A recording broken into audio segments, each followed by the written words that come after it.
Hello and welcome back. If you're back at this video, it means that you're done with the exercise of identifying use cases. Now let's see how we did.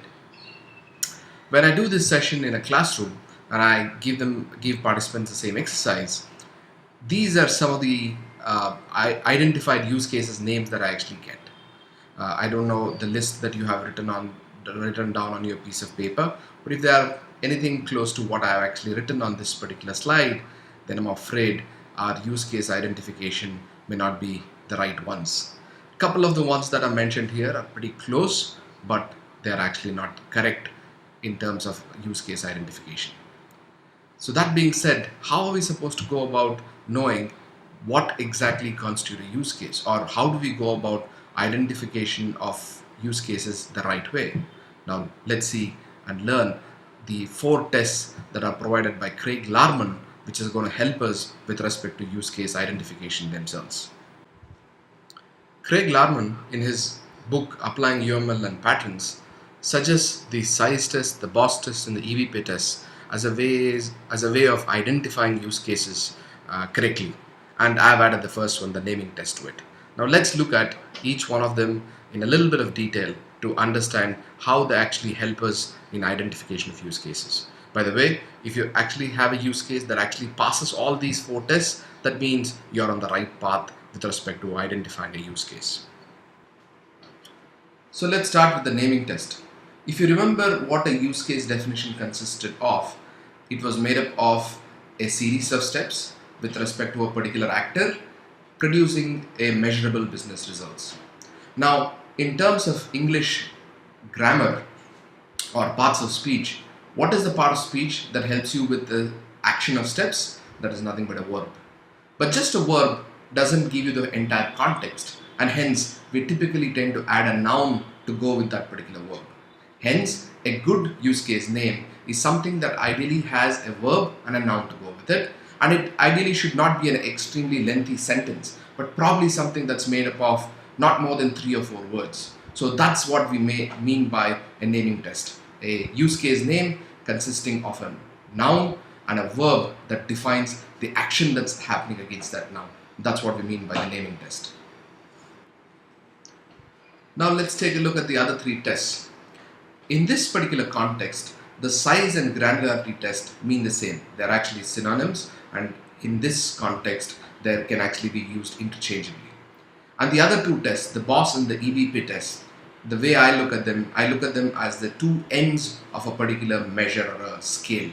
Now the size test is a way of saying what is a good size of the use cases that we want to actually identify for the system that is being modeled. And on the minimum side of that particular scale, we say it's something, we call it as a BOSS test. Whereas on the maximum side, we call it as the EVP test, or the elementary business process test.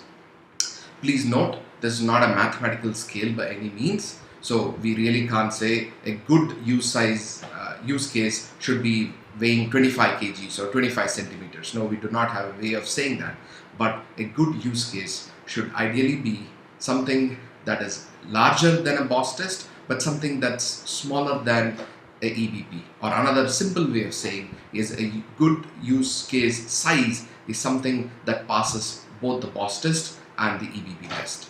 Now let's look at in detail about what a BOSS and the EVP tests are. Let's start with the BOSS test, and let's understand that with the help of an example.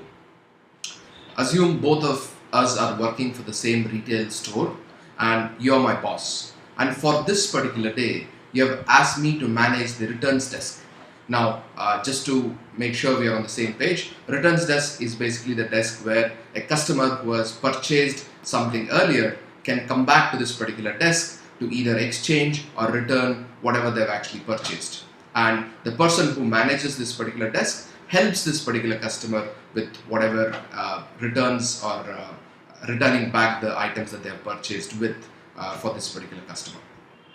You being the boss, you have assigned this particular desk for me, and assume that a few hours have passed in that particular day, and you are just passing by and you ask me a very simple question. And the question that you asked me was, GT, what have you done since this morning? And to that, I could have actually answered your question in 2 different ways. and you decide which of these options you would have actually liked for the answer to be in, and hence which of the options that you really liked as the answer that I gave you to this particular question. So as my first answer, I replied to your question by saying, boss, I've done 5 logins since this morning. And the reason I answered that particular question were 5 customers that actually come in, and I in fact had helped 5 different customers with whatever needs that they had in terms of the returns that they wanted me to handle. Now, would you like this answer?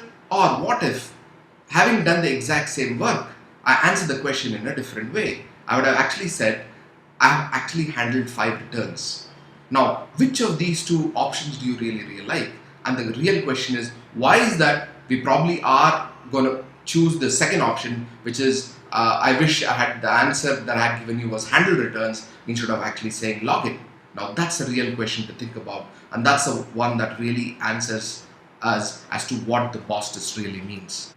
So I guess most of us would have chosen the second option. So we probably would have wanted to hear the answer of I've handled 5 returns rather than saying I've handled 5 logins. And the reason for that is 2 things with respect to the answer I've done 5 logins.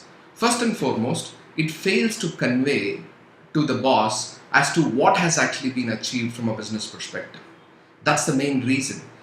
Just saying 5 login doesn't convey, but whereas handle returns actually has the added advantage of saying what has been achieved from a business perspective. That's the reason as to why handle returns is a better option. And the second reason for not liking the word login is because it's way too small.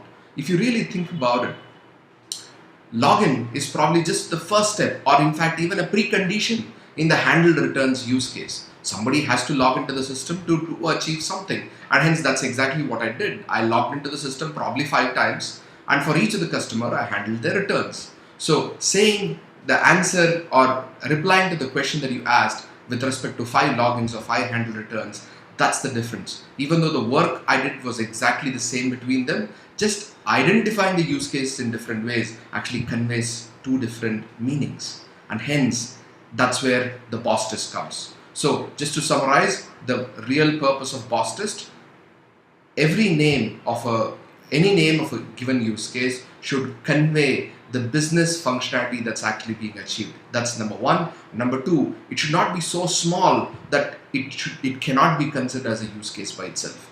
That's basically the purpose of the boss test.